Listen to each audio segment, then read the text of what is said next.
Corona संकट से जूझ रहे किसानों की बदहाली क्या मोदी सरकार से दूर हो जाएगी? लॉकडाउन की वजह से पैदा हुए आर्थिक संकट को देखते हुए 12 मई को भारत के प्रधानमंत्री नरेंद्र मोदी ने 20 लाख करोड़ के आर्थिक पैकेज की घोषणा की थी। वित्त मंत्री निर्मला सीतारमण ने 5 प्रेस ब्रीफिंग में ये 20 लाख करोड़ किन मंदों में इस्तेमाल होंगे इसका ब्यौरा दिया था। अपनी तीसरी प्रेस ब्रीफिंग में उन्होंने कृषि के क्षेत्र में बुनियादी ढांचे को ठीक करने और कृषि से संबंधित क्षेत्रों पर 1.5 लाख करोड़ खर्च करने की बात कही थी। कृषि संबंधी जिन सुधारों की उन्होंने बात कही है उनमें अनिवार्य वस्तु अधिनियम को संशोधित करना शामिल है। इस संशोधन के तहत अनाज, खाद, तेल, तिलहन, दाल, प्याज और आलू के उत्पादन और बिक्री को डीरेगुलेट किया जाएगा। इससे इन उत्पादों को कोई स्टॉक लिमिट नहीं रह जाएगी। राष्ट्रीय आपदा जैसी आपात स्थिति में ही इस पर स्टॉक लिमिट लगाई जाएगी। इसके अलावा कृषि उपज बाजार समिति एपीएमसी के दबदबे को दरकिनार करने की बात है ताकि किसान किसी भी खरीदार को अपना उत्पाद बेच सके। तीसरे सुधार के तहत उन्होंने कृषि उत्पाद के लिए एक राष्ट्रीय कानून लाने की बात कही है ताकि निजी निवेश को आकर्षित किया जा सके और एपीएमसी को अधिक प्रतिस्पर्धा का सामना करना पड़े। इन तीनों सुधारों के अलावा उन्होंने 8 उपायों की बात की है, लेकिन सवाल यह है कि क्या ये कानूनी सुधार और उपाय कृषि क्षेत्र के संकट को दूर करने के लिए पर्याप्त है? क्या इन सुधारों का असर निकट भविष्य में धरातल पर दिखने वाला है या फिर लंबा वक्त लगेगा इसके प्रभावी होने में?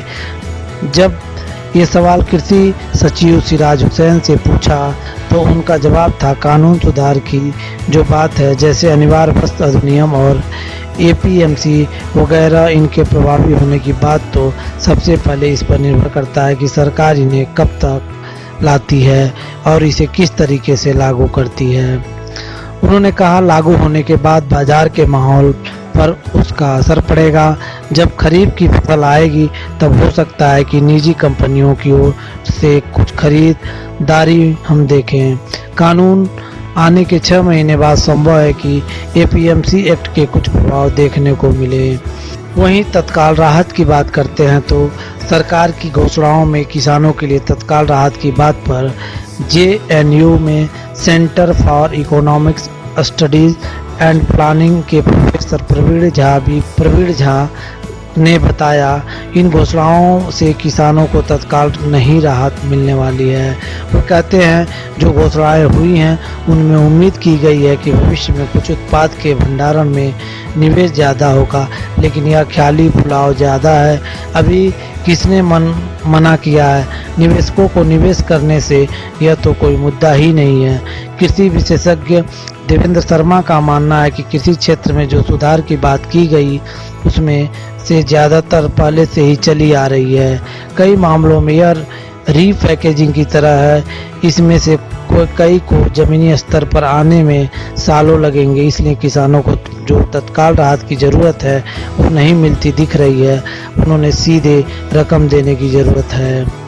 कृषि क्षेत्र में कानूनी सुधार के मसले पर अर्थशास्त्री प्रवीण झा कहते हैं सरकार की घोषणाओं में सबसे ज़्यादा जोर एपीएमसी एक्ट में संशोधन पर दिया गया। इसके तहत अंतर्राष्ट्रीय छूट देने की बात कही गई, लेकिन सवाल उठता है कि इस एक्ट के तहत किसी राज्य के अंदर किसी उत्पादों का कितना बड़ा दायरा आता है। बिहार जैसे राज्य में साल 2006 में ही एपीएमसी को हटा दिया गया था। इसके अलावा भी कई राज्य जहां यह प्रभावी नहीं है। आखिर कृषि उत्पाद का कितना प्रतिशत एपीएमसी के मार्फत बाजार में आता है? अगर पंजाब, हरियाणा और उत्तर प्रदेश जैसे बड़े राज्यों को छोड़ दे तो कहीं भी इसका कोई इतना प्रभाव नहीं है। इसलिए यह कोई बड़ा बाधक नहीं था जिसके लिए कानून में संशोधन की जरूरत थी।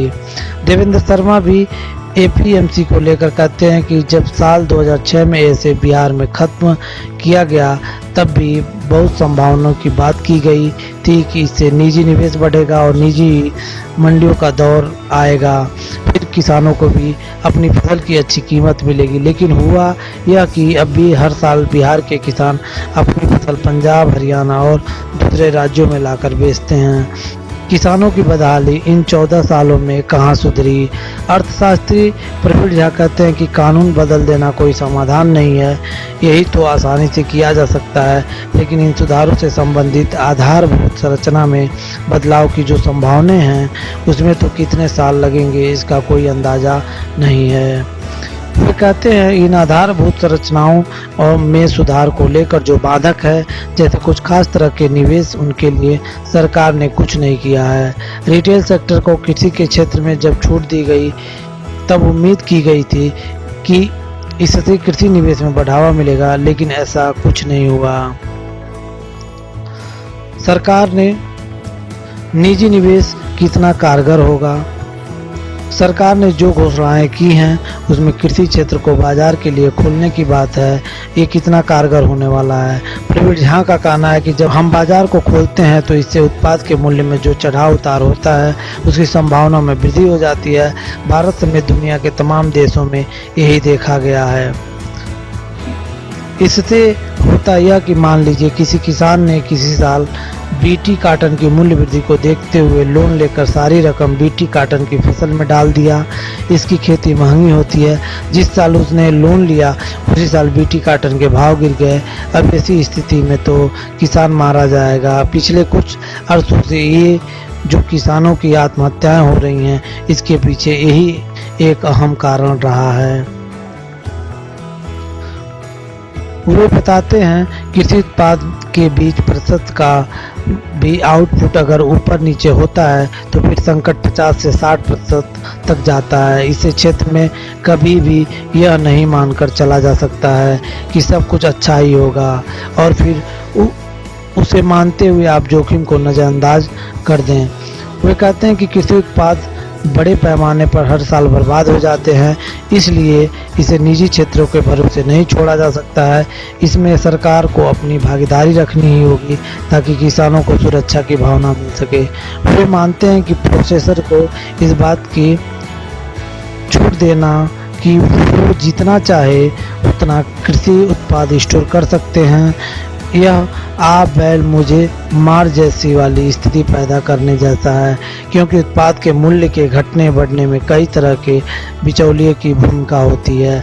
देवेंद्र शर्मा भी यही मानते हैं। वे कहते हैं कि कृषि बाजार में निजी निवेश तो अमेरिका और यूरोप में तो पहले से ही है, फिर भी वहाँ कृषि का संकट कायम है। वहाँ भी सरकारों को किसानों को भारी सब्सिडी देना पड़ता है। जब वहाँ ये सिस्टम नहीं चल पाया तो कैसे उम्मीद करते हैं कि यहाँ भारत में चल जाएगा। वो बताते हैं कि अभी देश में 7,000 APMC की मंडियां हैं और तकरीबन 42,000 मंडियों की ज़रूरत है। पंजाब जैसे राज्यों में APMC की मंडियों के माध्यम से ही किसानों की स्थिति इतनी मजबूत हुई है और अब सरकार इन्हें MPMC को मंडियों को ख़त्म करने जा रही है। इससे ख़त्म करने नहीं बल्कि बनाने की ज़रूरत है। इन तमाम सारी बातों को लेकर आपका अपना क्या विचार है, आप हमें कमेंट बॉक्स में दें। अगर आपने हमारे चैनल को सब्सक्राइब नहीं किया तो रेड वाले बटन को दबाकर सब्सक्राइब करें और बेल आइकन को भी प्रेस करें। नमस्कार।